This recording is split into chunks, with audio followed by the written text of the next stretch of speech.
Okay. Whoa, I got hustle, I got flow, I got flow, I got hustle, some got talent, some got grind, I got both. Y'all in trouble, watch me blow. They gon' feel me, think I won't. You so silly, say you cold. Whoa, not really, claim you go. You know Billy, I got flow, I got hustle. What's going on, guys? My name is Voss, and I know it's been a while. I apologize. I've been really busy, was kind of sick, but today we get to drive a M240i.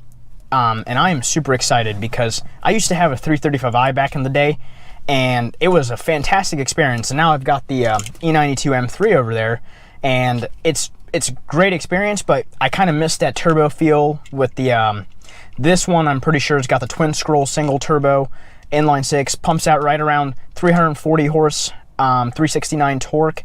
And from what I understand, it's a joy to drive. This not being the M2, it's also X-Drive, this one is. So it's pretty much the best of, best daily driver, fun car, everything. And I'm joined with Jonathan today. How you doing? He's the owner of this car, and one thing you might notice, we're pretty much all in POV right now, and I'm doing this because I've never driven an M240i, period. Right. So what I want to do today is, it might rain, but who cares? It's a daily, so we're gonna get it out. I'm gonna give my first drive impressions and see what I like, what I don't like, and then from there, I'll give you kind of my opinion on if it's worth it or not, and we'll get to it. So as soon as you get in, you're pretty much you have a very sleek look. Beautiful key. I really like the blue accents. It looks a lot cooler than the older key. I really like this. This wheel feels really good so far. I haven't driven it, so I don't know the steering feeling yet, but it's got a really good feel to it. It's got the little thumb positions for 10 and 3 or 9 and 3 or however, 10 and 2, 9 and 3. Paddles feel really good. Nothing feels cheap. The wheel feels good. The stitching's good. It being the M Performance, it does feature some more higher options, more of the options you'd find in the M2 instead of like a 228i or something like that. Infotainment looks good. The newer iDrive, obviously, it looks pretty good. I've never driven an automatic Beamer with this newer system in it, so we'll see how this goes. But so far, first impressions, really good. It would have been cool if this would have been darker. I think it works, but it has a little, it's too bright for me, but it doesn't look bad. I really like it so far. The dash looks good. So to start this, you gotta have the key in the vehicle, put your foot on the brake, and you'll have, what's weird is the auto off, so when you're stopped, and the start engine are right next to each other. I figured they put that somewhere else, but that's all right. So go ahead and get this started. So now that the car is started, you can pretty much, it's got a pretty good feel to it. Everything feels pretty normal. It's very recognizable from the E92 series. One thing I do like is this feels a lot more cleaned up. In the E92, it felt a little hectic to me. It feels a little more refined, a little more polished. I do like this new infotainment system. With the older one, they had a hump that came up and it kind of got put in with it, but it's just standalone. It looks really good. With the iDrive, you've got all the features here. So you can go to the menu and whatnot. You can control all that. We're not going to do a full review today, so I'm not going to jump into any of those. I'm just going to give you a first drive impressions. To go from Eco to Sport, there's a little toggle button right here. So you can see under my speedometer, there's Eco Pro, Comfort, Sport, and Sport Plus. And Sport Plus obviously turns off traction. Let's get this car, we'll start in Comfort, I'll give you a little impression, and then we'll jump into Sport, Sport Plus, and see how it does. So, starting with Comfort, to put this into drive, I think you pop this up. Yeah, push on the side. Oh, push on the side, and then pull back. Yep. Pull back, okay? And then to put in park, I'm guessing you press the button, and for reverse, got it. So, all right, so now we are in, what did I say, Comfort mode. And it's got a really nice backup cam and all those things as well. We'll jump to that in a second, but let's get going. Which line? All on.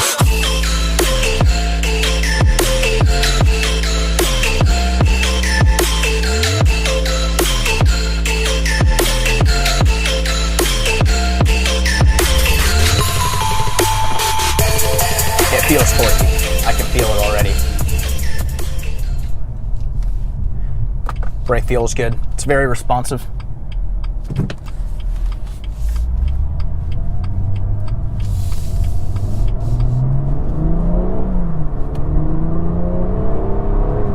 Wow, there's really no turbo lag whatsoever. I didn't really give it much gas at all. Wow, that feels really good. No, and you're only in Comfort mode. Yeah, you're right. I haven't even jumped into Sport Plus. In Comfort, obviously, the steering's a little looser. It's not trying to be super, sporty. Suspension feels good. I don't feel I mean, this road's pretty good, but I don't feel all the bumps and whatnot. Pretty good. But wow, I can feel those turbos kicking. That feels really good, man. Brake feels good. Response is good.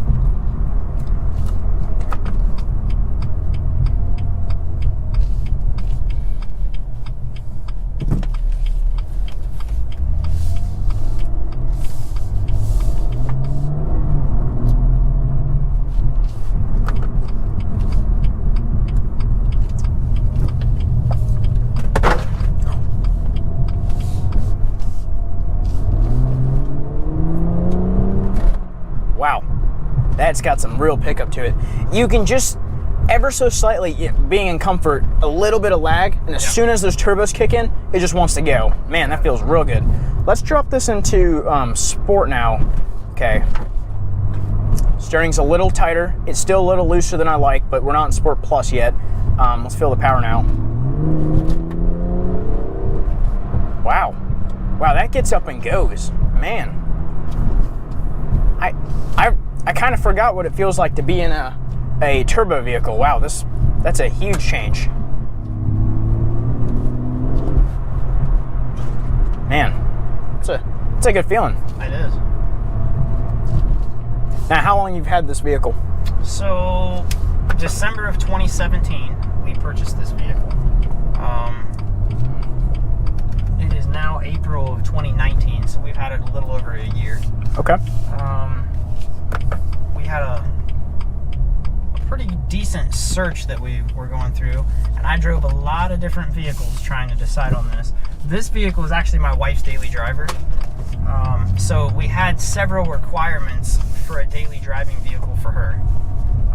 It had to be all-wheel drive. It had to be decently comfortable. We had to be able to, live with it. But I also wanted it to be pretty quick.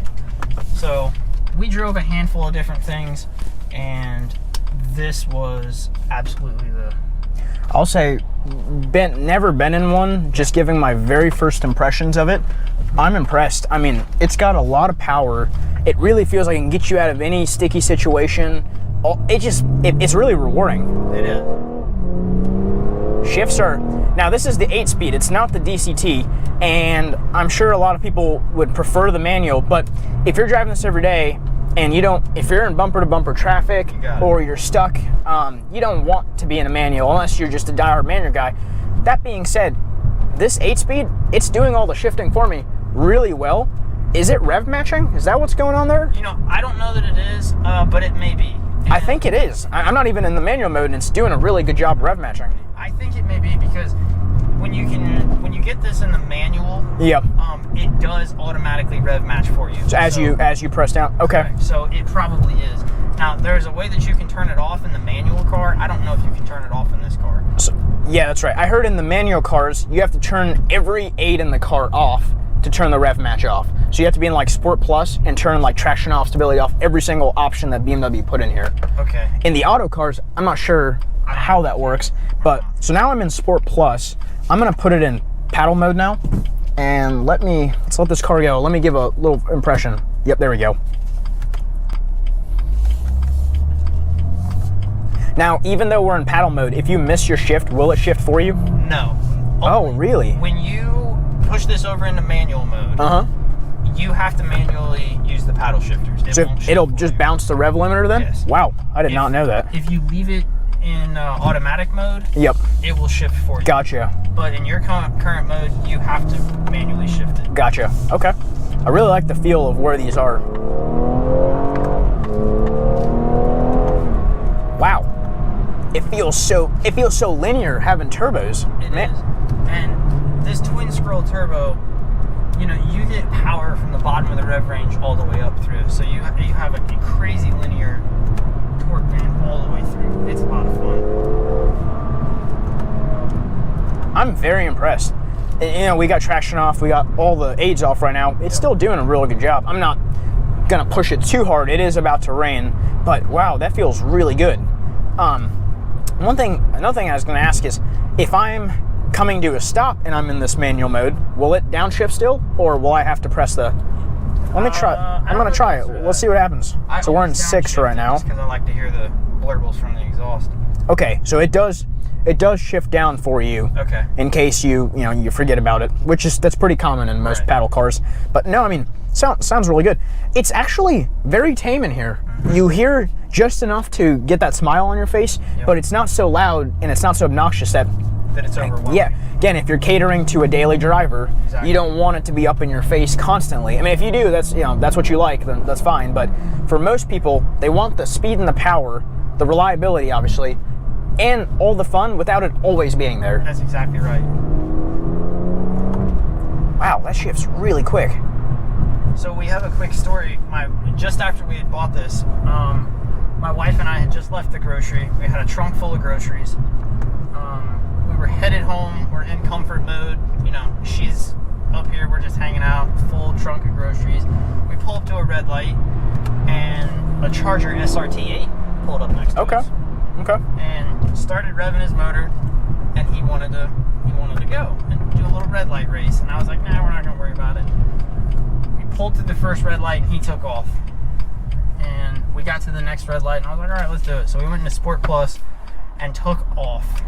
And I was turned around looking back to see if he was still gonna come. The X-Drive with all this torque is crazy. And I don't know how it would have done, long term, but 0 to 60 in 4.4 seconds is what they claim, and I think we could probably do a little faster than that. I've noticed in previous cars as well, BMW does underestimate the capabilities of their vehicles. So if they're rating 4.4, it's probably very modest. I bet you it's 4.3, 4.2. I would agree. Proper tires, proper setup, proper weather conditions. It's got, wow, that feels really good. It's a lot of fun. It in a weird way, and this is what I really liked about my 335i as well. It having turbos, it doesn't feel like the turbos don't feel sluggish, they don't feel slow. Like my one gripe, and now the newer ones aren't as bad, my one gripe was Subaru STIs. Yeah. That 2 liter, 2.5 liter boxer motor, they pack such a small displacement motor with such a big turbo. Yes. It always felt very, very slow, and once it finally hit that power band and it hit the turbo boost, it would take off. But until you had to rev so high. Yeah, and I don't know, that was a thrill for me. So I had the N54 335i, twin turbos. Yes. So it felt, I never really felt like I had turbos because of how little turbo lag there was. And when this is the N55 platform, if I remember correctly. This is the B58. Oh, B50. Okay, gotcha. Yep. And so I know when they switched to twin scroll. So I think in 2013 they switched to twin scroll single turbo on the N55 335i's. Okay. I kind of knocked because the community wanted twin turbo. Right. And I kind of knocked it, but now after driving it, it feels really good. I'm really not having any issues with this at all. It's super impressive. I really enjoy it. My wife really enjoys it. It's a fun all-around car. The one thing that I will say is even when you turn the traction control off, and part of this may be because I have Pilot Super Sports on here now, even with traction control off, you have to push it pretty hard to get it to break loose. And I also have an E46 M3 that's a manual, and so if I feel like drifting a couple corners or something like that, we'll take the E46 out. But as a daily driving car, it's an incredible vehicle. You've got 340 horse, all-wheel drive. You can put it in sport mode and do what you need to do, or my wife can put it in comfort mode. She dangles her little crystals here, and she can do whatever she has to do. I'll say takeaways from my first drive experience. Yep.